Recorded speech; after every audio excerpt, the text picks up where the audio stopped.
Assalamualaikum warahmatullahi wabarakatuh. Kembali lagi di podcast Kata Perempuan, berbagi cerita demi perubahan dunia nyata.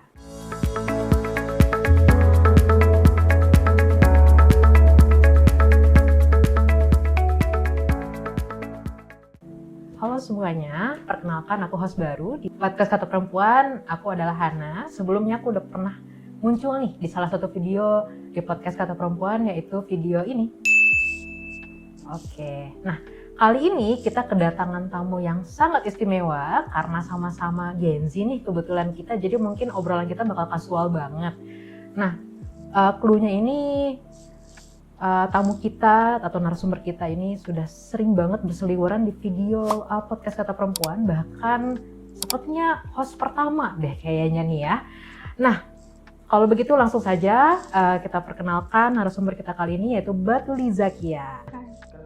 Oke, Batul. Terima kasih banyak Batul udah datang ke podcast ini. Nah, dengar-dengar Batul itu memiliki profesi yang sangat menarik, yaitu entrepreneur. Nah, entrepreneur, oh my god. Atau pebisnis ya kalau bahasa Indonesia. Keren banget nih. sumpah. Keren parah kan? Nah, tapi sebelumnya perkenalan diri terlebih dahulu kali ya. Batul ini siapa sih sebenarnya? Oke, halo, assalamualaikum. Nama aku Batul Zakia, SAG. Kalau mau tahu, aku tulisannya satu. Kalau mau tahu, harus tahu lah.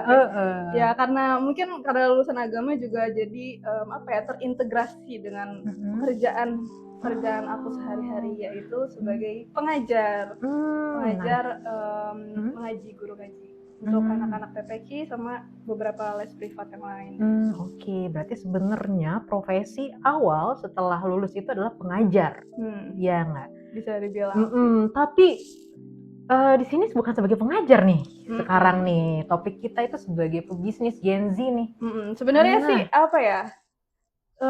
perpaduan antara banyak hal ya, karena namanya juga Gen Z. Kayaknya Gen Z itu sering dikaitkan dengan orang yang nggak punya satu pekerjaan doang.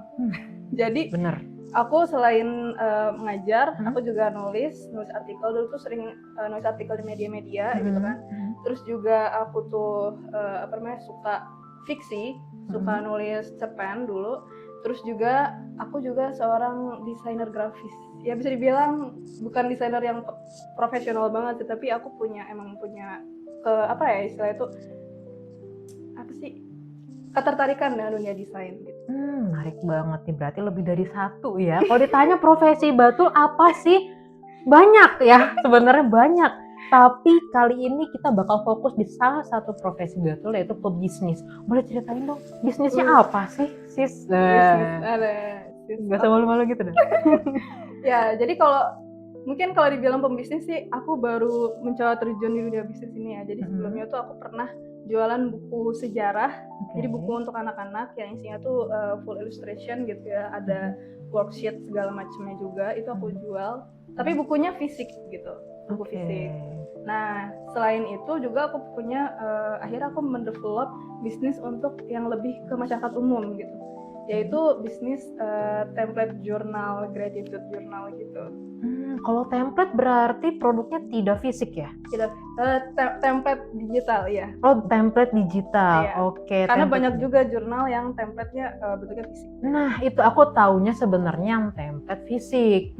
Karena kan dulu ngomong-ngomong ya, dulu tuh aku kuliah jurusannya psikologi, yang mana psikologi itu ada bagian gimana sih caranya kita tiap hari tuh harus bersyukur. Kita menulis jurnal. Nah, jurnal kan. Iya, template-nya tuh kayak 7 poin yang kita syukuri hari ini kayak gitu. Nah, tapi ini menarik nih. Ini dibentuk produknya ini digital tuh seperti apa sih? Boleh ceritain lebih lanjut kan? Nah, jadi sebenarnya sih secara limitasi untuk customer itu sebenarnya banyak. Jadi ini produk cukup niche bisa dibilang, cukup spesifik gitu, ke satu orang atau maksudnya bukan satu orang, ke satu kriteria, betul, kriteria. Jadi tuh selain sebenarnya walaupun semua orang itu banyak kan pada zaman sekarang tuh banyak yang krisis agama gitu ya, kayak ketidakpercayaan terhadap agama, terus kayak banyak yang juga yang namanya religious trauma gitu kan. Orang Iya. yang punya religious trauma itu banyak banget, dan kalian jangan kita sebagai orang yang beragama itu jangan sampai menutup mata kalau ternyata di luar sana itu ternyata banyak orang yang sebenarnya agnostik. Jangan naif jadi ya. Jadi mereka itu karena dibangun dari kecil itu melihat agama itu sebagai bentuk ketakutan gitu kan, sebagai bentuk yang menyeramkan, penuh dosa, dan kalau misalnya gak melakukan apa yang disuruh itu jadi durhaka, masuk neraka dan segala macam. Itu membuat mereka tuh penuh ketidakpercayaan terhadap agama. Buat apa aku mengikuti agama yang dia itu selalu menakut-nakuti aku. Jadi tapi di lain sisi ada juga orang yang masih menemukan ketenangan dalam agama walaupun mereka juga ragu gitu. Betul. Nah, itulah satu ciri customer yang aku sebenarnya tujukan gitu, sasar. Jadi produknya bentuknya itu digital. Digital itu bentuknya seperti PDF gitu ya. Jadi kan banyak tuh PDF kalau orang misalnya baca buku digital atau buku fisik gitu kan. Betul. Buku fisik kan kita pakai kertas segala macam. Kalau buku digital itu bisa kita download gitu. Bentuknya biasanya PDF. Nah, aku pun menjualnya dalam bentuk PDF gitu. Formatnya PDF ya berarti template-nya ya. Oke. Nah, ngomong-ngomong template nih, tadi katanya gratitude journal ya. Gratitude journalnya kan tentang apa nih sebenarnya? Apakah secara umum atau spesifik? Tadi ada ngomong-ngomong agama nih. Ya sebenarnya harusnya pertanyaan yang itu ya. Harusnya oke, nanti aku jelasin lagi. Jadi gratitude journal jadi kalau misalnya kita mau bikin produk yang untuk dijual, ada yang namanya product positioning. Sebelum kita mulai membuat produk yang untuk dijual, kita harus tahu namanya product positioning. Product positioning itu apa? Itu adalah posisi produk kita di antara produk-produk yang lain. Apa spesialnya? Apa fitur utamanya gitu ya. Jadi apa yang membedakan produk kita ini dengan produk-produk yang ada di pasaran sekarang ini, yang menjadi poin utamanya gitu.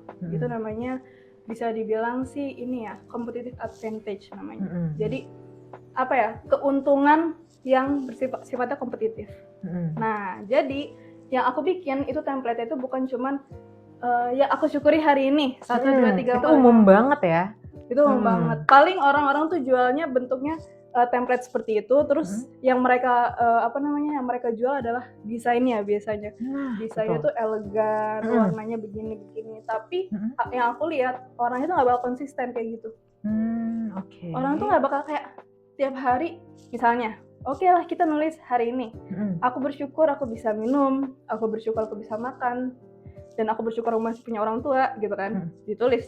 Awal-awal mungkin memang alhamdulillah gitu ya segala macam. Tapi besok-besoknya, do we really write that down again gitu kan? Betul. Kayak kita nulis itu lagi kah gitu, kayaknya ngulang lagi nih, yang sama lagi nih. Emang apa sih bedanya produk kamu nih dengan yang lainnya? Nah, produk aku itu lebih personalized. Jadi tuh bentuknya adalah ada tahapannya, ada kategorisasinya. Jadi bentuknya itu bukan hari ini aku bersyukur tentang apa, tapi hari ini itu apa yang membuat aku tuh punya kendala gitu misalnya. Hari ini ada kendala apakah yang aku alami. Berarti akan berbeda nih tiap harinya ya? Tiap harinya tuh beda. Jadi ada kategori-kategorinya, ada segmen-segmennya. Misalnya segmen bersyukur terhadap alam semesta, ada segmen bersyukur terhadap relasi, ada segmen bersyukur terhadap ketidakpunyaan. Jadi mungkin apa yang Allah tidak kita kasih pada hari ini adalah justru yang terbaik gitu. Jadi untuk membuat kita tuh meyakinkan diri kita bahwa tidak segala sesuatu itu harus kita miliki. Dan mungkin itu adalah ada alasannya gitu. Oke. Berarti produk digitalnya kamu ini benar-benar memiliki kelebihan ya. Kelebihannya ya itu tadi yang sudah diberitahu ya poin-poinnya ya. Dan lebih spesifik lagi sehingga membuat harapannya konsumen itu tidak terputus dalam menggunakan produk itu. Jadi konsisten ya. Konsisten. Jadi benar-benar bermanfaat ya. Karena ada istilahnya itu unsur kebaruan tiap harinya. Nah, besok nih aku bersyukur tentang apa lagi nih gitu. Besoknya bersyukur tentang apa lagi nih ya. Penasaran gitu orang jadi gitu. Menarik banget ini. Tapi ngomong-ngomong nih, itu kan benar-benar aku baru tahu banget nih. Kamu berapa lama sih risetnya untuk satu produk? Wah, oke. Kalau riset itu, kalau riset sendiri ya, mungkin itu bisa 1-2 minggu aja kalau riset gitu kan. Karena balik lagi ide kreatif itu kan bisa muncul kapan aja, dan kadang memang kita bisa reevaluasi ide yang kita munculin gitu. Betul. Jadi aku tuh punya kebiasaan kalau punya suatu ide itu aku langsung tulis di buku kecil. Aku tulis buku kecil, dan ya biasanya kebanyakan banyak yang nggak terlaksana ya, otomatis gitu kan. Nah, tapi nanti kita riset tentang riset produk, riset kompetitor dan segala macam, terus riset bentuk strukturnya, itu bisa sampai 2 minggu. Tapi proses pembuatan produknya itu bisa sampai 3 bulan. Gitu. Kurang lebih ya, 3 Kurang lebih. bulan. Tapi berarti kurang lebih dari riset sampai pembuatan produk tuh 3 sampai 4 bulan ada? Lebih kayak 2 sampai 3 bulan. Oh, 2 sampai 3 bulan ya. Ya. Nah, ini menarik banget nih. Produk digital itu kan terkesan seperti sesuatu yang mudah didapat, kemudian juga mudah dipakai atau enggak karena di HP atau di tab kayak gitu kan. Nah, terkesan seperti karena tidak tangible, jadi membuat produk itu tuh kayak kurang terasa gitu kepemilikannya gitu kan ya. Kayak jadi jatuhnya lebih ke tadi karena tidak tangible, jadi membuat produk ini tuh kurang terasa kepemilikannya. Sebenarnya apa sih yang membuat kamu ini tetap berpikiran saat itu ingin produk ini nih kayaknya oke, pemasarannya oke gitu, bakal ada yang beli kok kayak gitu. Apa sebenarnya? Menurut aku kelebihan dari jurnal gitu ya, itu kan sesuatu yang kita secara aktif membuat gitu, secara aktif kita tulis gitu. Jadi dibanding sama buku, kalau buku kan kita biasanya secara pasif gitu ya bacanya. Walaupun aku kalau baca buku sih aku coret-coret juga sih pakai stabilo apa gimana gitu, tergantung style orang-orang lah ya. Nah, tapi kalau misalnya produk digital, itu tuh aku lebih memilih melihatnya tuh kayak suatu produk yang bisa ada personal touch-nya gitu loh. Ada sentuhan personal dari si pembelinya. Yaitu apa? Dengan isinya dia kan isi yang dia tulis gitu kan. Bentuk misalnya hiasan-hiasan yang dia buat itu semuanya kan personal bagi dia gitu. Jadi disitulah ketika membedakan jurnal yang dia miliki dengan jurnal yang orang lain miliki gitu. Oke, itu kan masalah tentang jurnal, tapi bentukannya nih ini tuh digital gitu, bukan fisik itu. Kenapa kamu yakin banget saat itu untuk membuat produk ini dalam bentuk digital? Padahal sebelumnya pernah membuat buku ya dalam bentuk fisik kayak gitu. Fisik, ya itu karena personal touch itu sebenarnya. Aku tuh yakin orang-orang itu merasa worth it membeli ini, merasa punya kepemilikan itu karena ada personal touch tadi. Kalau misalnya buku itu kan tadi aku bilang nggak kurang engaging gitu ya terhadap tidak ada bekas di situ. Walaupun banyak sekali penulis-penulis yang kalau misalnya baca buku itu pasti meninggalkan bekas, seperti Gunawan Muhammad kan suka ada catatan pinggir namanya tuh.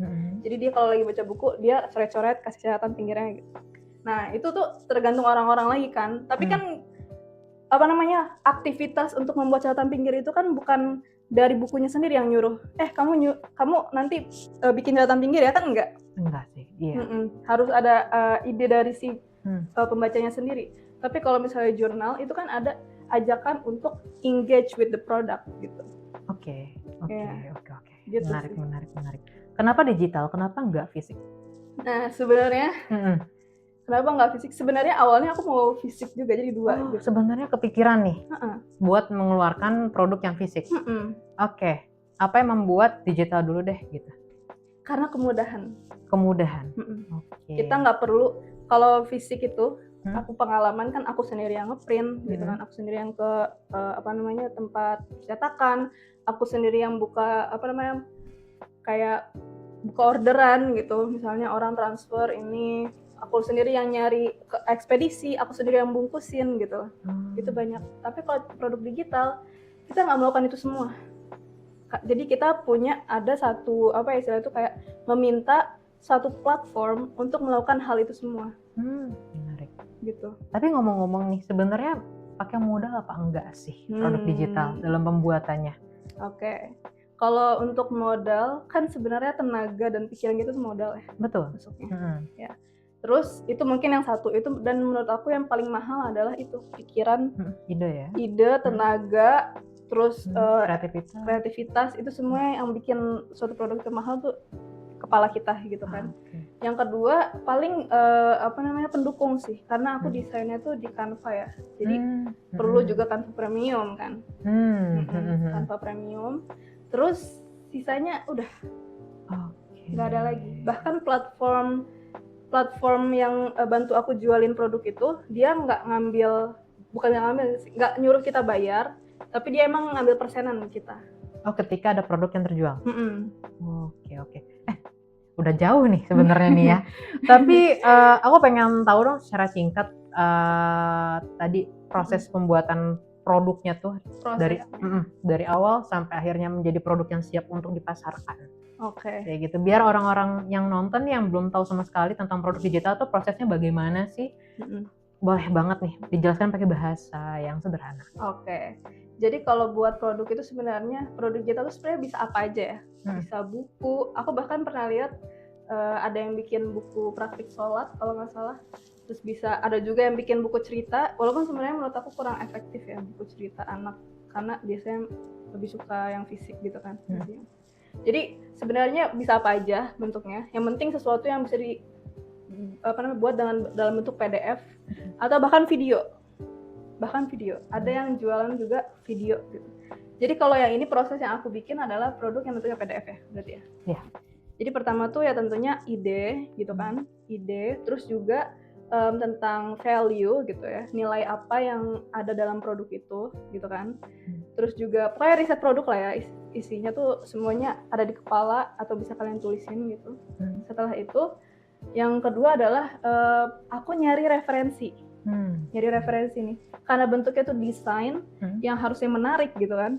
Jadi aku tuh harus melihat nih, kadang aku beli produk template orang lain dulu.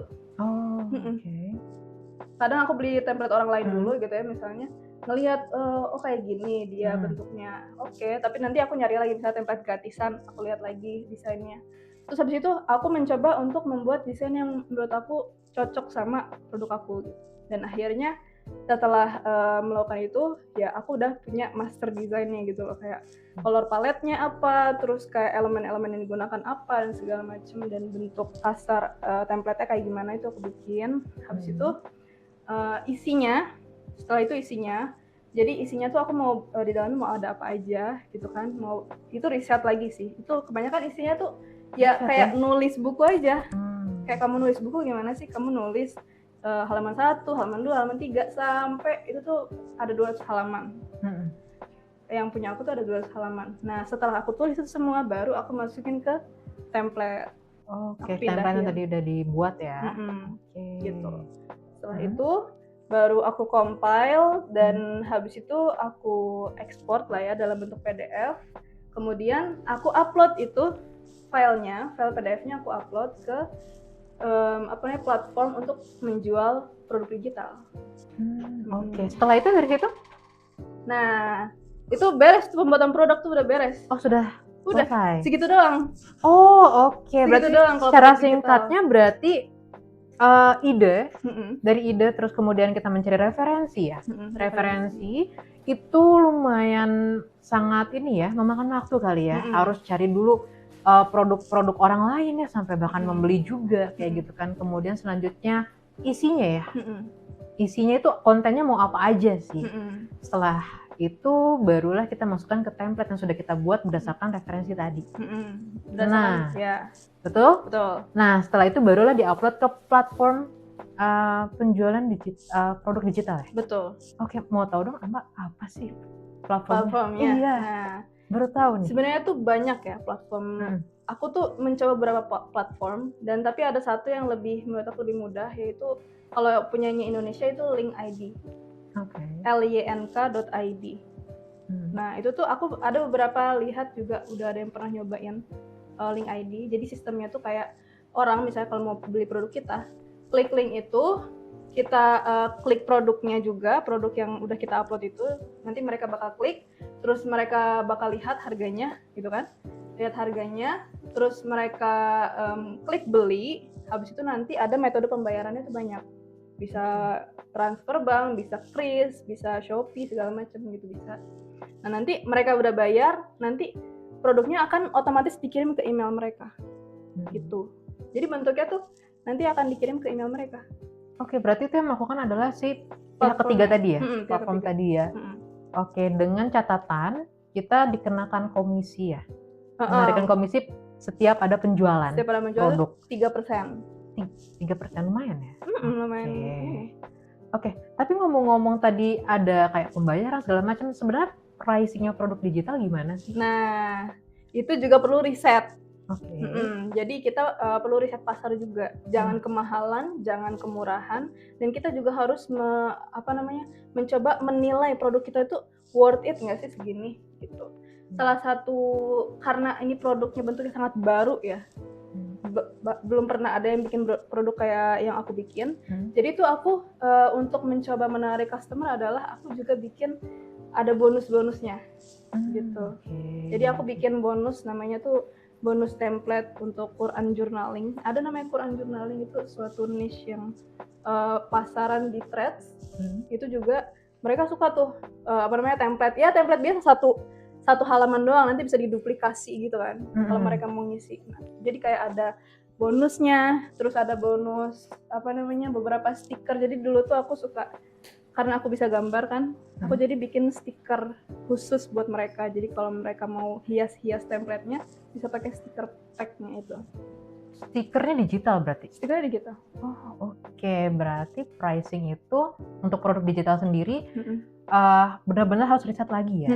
Jangan sampai kemahalan, jangan sampai juga kemurahan. Iya. Kemudian karena produknya betul ini adalah produk yang benar-benar baru, berarti otomatis bagaimana cara menarik pelanggan itu memberi bundling ya? Iya, bundling. Oke. Menarik. Nah, pengen tahu dong untuk marketingnya gimana sih? Pemasaran produknya nih teman-teman, produk digital kan tadi baru sampai ke platform ketiga ya yang melakukan sistem penjualannya. Tapi sebenarnya marketingnya gimana sih? Nah, marketing itu tetap harus kita sendiri yang bikin, yang kita sendiri yang melakukan. Karena sebenarnya dulu tuh aku pernah nyoba pakai Meta Ads. Kalau Meta Ads otomatis kita bayar lagi kan? Betul. Ya kan? Aku belajar itu Meta Ads, benar-benar belajar dari awal sampai akhir. Aku sampai ada juga beli kelas gitu kan, yang bagaimana cara promosinya segala macam. Habis itu memang ada beberapa customer yang datang yang beli produk aku, tapi itu cuma sedikit. Menurut aku tuh kayak 50%-nya gitu loh. Kayak istilahnya nih, misalnya harga produk aku 100.000, tapi aku bayar ads per customer-nya itu 50.000. Jadi kayak setengah harganya banget gitu kan. Jadi kayak boncos ya? Menurut aku boncos. Kalau 50% boncos banget. Dan aku pernah kena bot gitu loh. Jadi ada bot Meta Ads tuh, akhirnya aku nggak percaya lagi. Udah, aku nggak mau pakai Meta Ads lagi. Akhirnya aku mencoba namanya organik ya. Kalau dalam marketing tuh ada 2 funnel. Ada marketing organik, ada marketing paid. Ya paid itu kayak ads yang tadi Meta Ads, ada Google Ads, banyak. Nah, ada yang marketing organik. Marketing organik itu apa? Ya kita bikin video, kita bikin konten, terus viral misalnya. Terus habis itu kita pokoknya bikin karya sebagaimana nanti kita alihkan customer tuh ke produk kita. Dan ternyata yang paling efektif menurut aku organik tadi ya. Tapi kalau untuk kamu sendiri deh, gimana sih memasarkan produk kamu secara organik? Nah, ini beda lagi nih. Udah kan tadi kita tuh bikin produk, oke lah, produk. Tapi kalau misalnya untuk pemasaran ini nggak semua orang bisa. Karena banyak banget aku ngelihat orang mencoba link ID, produk bikin link ID, terus mereka tuh kayak masarinnya tuh di komen-komen TikTok gitu loh, kayak lihat produk digital aku dong, ini linknya gitu, mampir ya gitu, beli ya gitu. Apa kamu nggak jelasin produk kamu apa, kamu nggak jelasin apa, malah gitu. Itu sangat sama sekali bukan marketing yang efektif kayak gitu. Marketing yang efektif adalah apalagi yang organik adalah yang memberi value terhadap audiens. Memberi value. Jadi biasanya tuh orang melakukannya tuh konten-konten yang edukatif sifatnya. Jadi misalnya awalnya kita ngapain, bisa aja kayak aku baru nemu ayat tentang ayat ini yang ternyata tafsirannya tuh sungguh luar biasa, yang bikin mind blowing. Habis itu dijelasin di bawahnya. Terus habis itu nanti kadang orang mencoba bridging untuk pitching ke audiens untuk ini nih aku punya produk ini. I see. Gitu. Tapi selama ini aku mencoba teknik kayak gitu. itu tetap kurang efektif. Oke. Heeh. Jadi yang efektif tuh yang seperti apa ya? Yang paling efektif menurut aku adalah ketika kamu sendiri yang ngerjain produk kamu. Enggak nangkep Nggak nangkep nih. gimana? Jadi kayak gini. Sekarang itu ada yang namanya marketing brand owner namanya. Oke. Jadi banyak banget brand owner, misalnya skincare. Brand ownernya sendiri yang pakai produknya. Oh, gitu. Oke.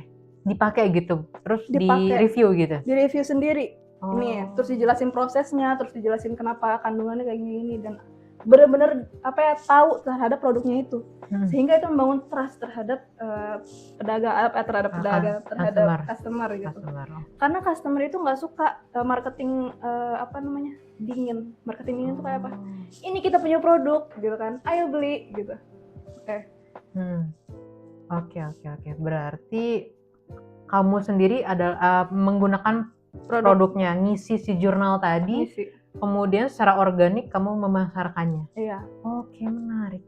Gitu. Jadi aku bukan actively bilang aku punya produk ini, enggak. Aku nggak bilang kayak gitu.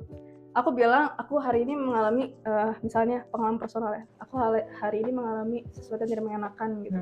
Sebab itu aku cobalah untuk menenangkan diri aku dengan jurnal ini. Gitu. Dapet tuh di situ. Terus habis itu orang-orang bilang, "Kak, jurnalnya apa?" gitu. "Kak, beli di mana?" Gitu. Nanti aku kasih linknya ke mereka. Oke. Berarti pancingannya itu ya, kita ngisi sendiri terus kita jatuhnya apa ya, nge-tweet ya? Nge-tweet. Kayak gitu. Dan kamu tahu itu dengan cara seperti itu aku menarik 200 customer. Lebih daripada yang berbayar ya? Iya. Tapi kamu berarti harus membangun akun dulu ya? Personal branding dulu tuh di akun itu? Iya benar. Berarti kerjanya 2 kali guys. Emang. Tidak hanya bikin produk, tapi juga harus bikin akun, ngebangun akun ya, personal branding untuk memasarkan secara organik. Karena terbukti lebih efektif ya? Oke. Tapi aku penasaran deh, kendalanya apa sih selama menjadi pebisnis digital ini? Capek. Waktu, bener. Karena gini, banyak brand, sebenarnya kita bisa aja hire third party untuk marketingnya. Ada banyak agensi-agensi yang bisa menawarkan untuk marketingin meta ads yang lebih efektif tuh sebenarnya ada banyak. Terus juga secara organik juga ada. Tapi karena kita ini minim modal ya, modalnya minim, hampir zero gitu, hampir zero modalnya. Hasil kerjanya 2 kali. Jadi itulah yang dikorbankan. Kalau misalnya kamu mau menghasilkan dan kamu mau modalnya dikit, yang kamu korbankan adalah waktu, tenaga, pikiran kamu. Gitu. Pernah burn out gak? Banget dong. Udah pernah mengalami berarti ya? Pernah banget. Jadi kadang tuh ada beberapa strategi yang nggak works gitu ya. Kayak kita coba strategi baru nggak works, kayak down gitu. Iya benar sih. Karena zaman sekarang itu kamu punya following berapa itu nggak peduli. Kamu punya followers berapa itu nggak peduli. Misalnya followers kamu 97.000. Aku tahu lembaga, dia followersnya 97.000, tapi engagementnya rata-rata yang nge-like cuma 20. Berarti yang penting engagement? Yang penting sekarang engagement, nggak peduli kamu followers berapa. Sekarang itu mau followers 0 juga kamu bisa bangun. Kalau kamu menarik kontennya dan bervalue terhadap audiens. Berarti kendalanya lebih ke tadi ya. Ada lagi nggak sejauh ini yang dialami? Yang dialami ya banyak. Itu ya, lebih so far itu sih. Oke. Tapi aku penasaran deh, tadi kan ngomong-ngomong 200 customer kayak gitu kan ya. Sebenarnya penasaran pasti kan omsetnya range-nya. Gimana sih perhitungan produk digital? Kan kalau usaha-usaha kayak makanan kayak gitu itu kan omset itu dihitung per hari. Sedangkan kalau produk digital ini seperti apa sih? Sebenarnya itu produk digital itu kayak bisnis pada umumnya sebenarnya.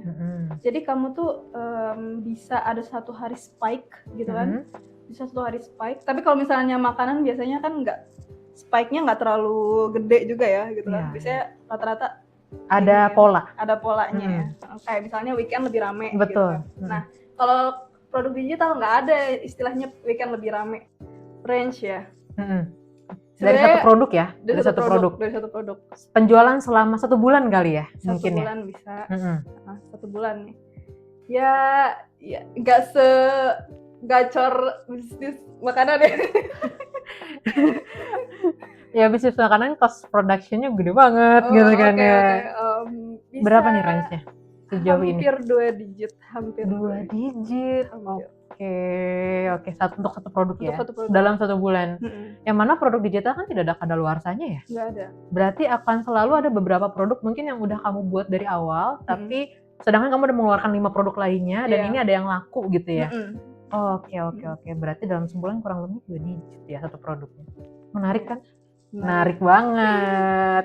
Kalau gitu deh, aku pengen buat Batul nih untuk pesan deh buat anak-anak Gen Z nih.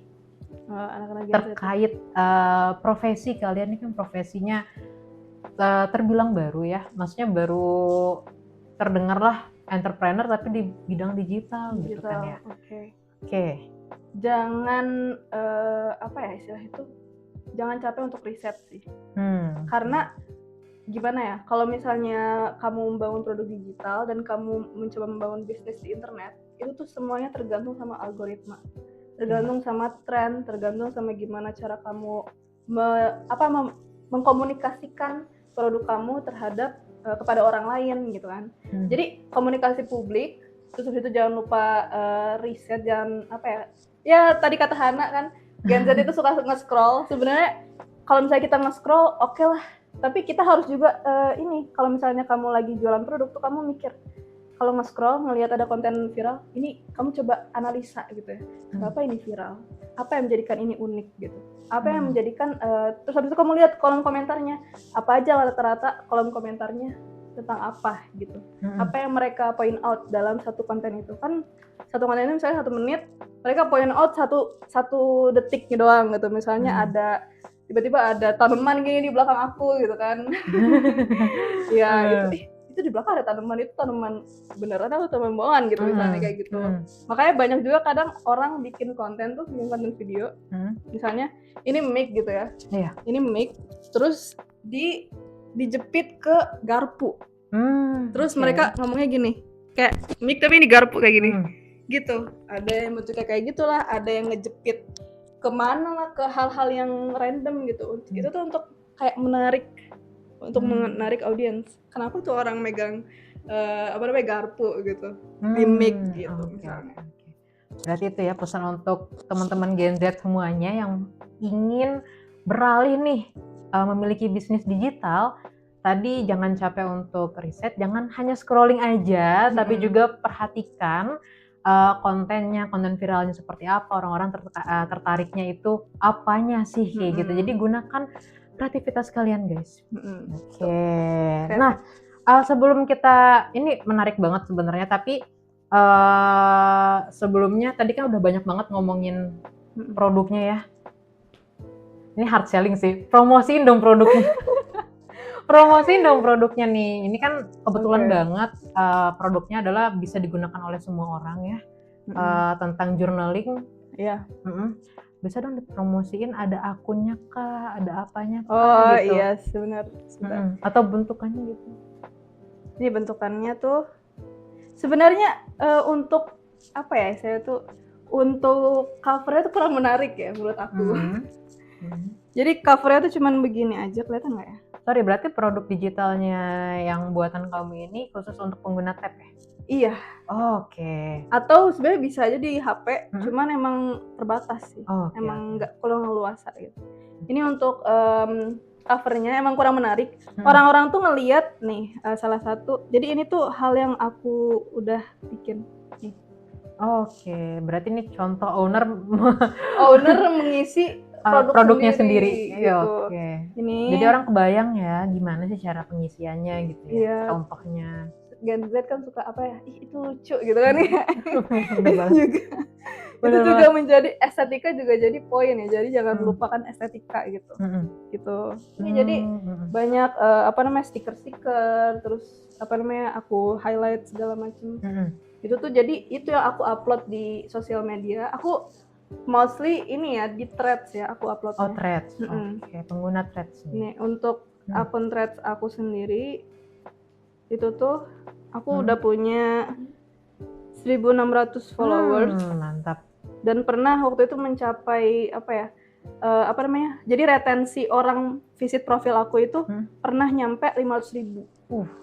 Jadi 500.000 orang. Dan ini isinya tuh banyak tuh. Aku nge-share apa. Sebenarnya produk kamu itu banyaknya ya? Tapi aku misalnya nih, aku lagi nonton misalnya ceramah siapa. Terus aku jadi keinget sama ayat ini atau tentang rasa syukur ini. Terus aku upload sebagian dari kecil dari produk aku gitu. Oke. Berarti kalau bagi teman-teman yang ingin mendapatkan produk kamu nih, itu bagaimana gitu? Apakah harus mengunjungi akun threads kamu? Ya bisa langsung link.id/batulis ini sih. Oke. Ini ID aku. Ini ada beberapa produknya. Nah, udah banyak ya kurang lebih produknya, bisa teman-teman manfaatkan juga. Siapa tahu bisa jadi referensi juga ya enggak? Iya betul. Ada yang gratis juga kalau mau lihat. Ada yang gratis. Nah, seperti itu ya kalau begitu. Baik, terima kasih banyak Batul untuk bincang-bincang kali ini. Ini sangat bermanfaat sekali karena memang tadi balik lagi produk digital itu memang jarang banget terpikirkan untuk dijadikan ide bisnis, tapi dari sebuah ide yang sebenarnya sangat sederhana, journaling, bisa menjadi penghasilan. Iya betul. Sampai 2 digit kayak gitu kan. Bahkan banyak yang sampai 3 digit. Sampai 3 digit bahkan, jadi memiliki potensi ya. Potensi untuk lebih lagi kemudian. Nah, kalau begitu terima kasih atas waktunya. Oke, baik, seperti biasanya video podcast Kata Perempuan ini ada closingan, tapi karena aku ini host baru, mungkin kita lempar aja kali ya ke narasumber yang mana sebenarnya host lama. Baik, silakan narasumber untuk podcast kita kali ini. Oke.